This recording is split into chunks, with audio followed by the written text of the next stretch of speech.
আমাদের অনেক সময় 300 বাই 300 পিক্সেলের ছবি লাগে যে বিভিন্ন অ্যাডমিশন অথবা সরকারি চাকরি পরীক্ষার ফর্ম ফিল আপের জন্য। তো সেক্ষেত্রে আমরা 300 বাই 300 পিক্সেলের ছবি ক্রিয়েট করব মোবাইল অ্যাপ দিয়ে সিম্পলি।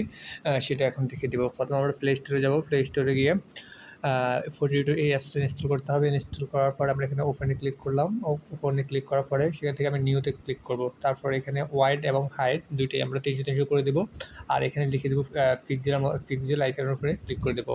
এখানে pixel, inch, feet, millimetre, centimetre, metre সব যে কোনোভাবে আমরা কনভার্ট করতে পারি। আর এখান থেকে আমরা এটা ব্যাকগ্রাউন্ড কালারটা সুবিধা মতোভাবে আমরা এখানে সিলেক্ট করতে পারবো। আমি এটা সিম্পলি সাদা রেখেই কাজটা করতেছি।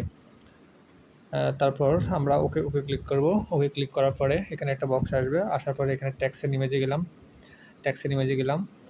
তারপরে গ্যালারি আইকনে ক্লিক করব। গ্যালারি আইকনে ক্লিক করার পরে এখানে গ্যালারি আইকনে ক্লিক করব। করার পরে আমি এখানে এই ছবিটা সিলেক্ট করলাম। সিলেক্ট করার পরে সিম্পলি আমি এখানে এইটার সাথে এখানে বসিয়ে দেবো 300 বাই 300 এটা পিক্সেলের করলাম। এখানে টেক্সচারতে ক্লিক করলাম। সেভ আইকনে ক্লিক করার পরে এখানে আমরা কিন্তু বিভিন্নভাবে এটা সেভ করতে পারি। JPG, PNG, GIF, web page, PDF ভাবে আমরা ছবি সেভ করতে পারি। তো আমি এখানে জেপিজি করব। আর এখানে চাইলে আমরা এটার কোয়ালিটিটা বাড়াতে বা কমাতে পারি। সাপোজ আমার ছবির রিকোয়ারমেন্ট যদি প্রয়োজন হয় যে 200 GB বা 300 GB এরকম রিকোয়ারমেন্ট থাকে বা 1 MB বেশি হওয়া যাবে না, তখন আমরা এখান থেকে সাইজটা বাড়াতে বা কমাতে পারবো। তো আমি এটা ফুল রেখে এটা কমপ্লিট করছি। গ্যালারিতে সেভ করে দিচ্ছি।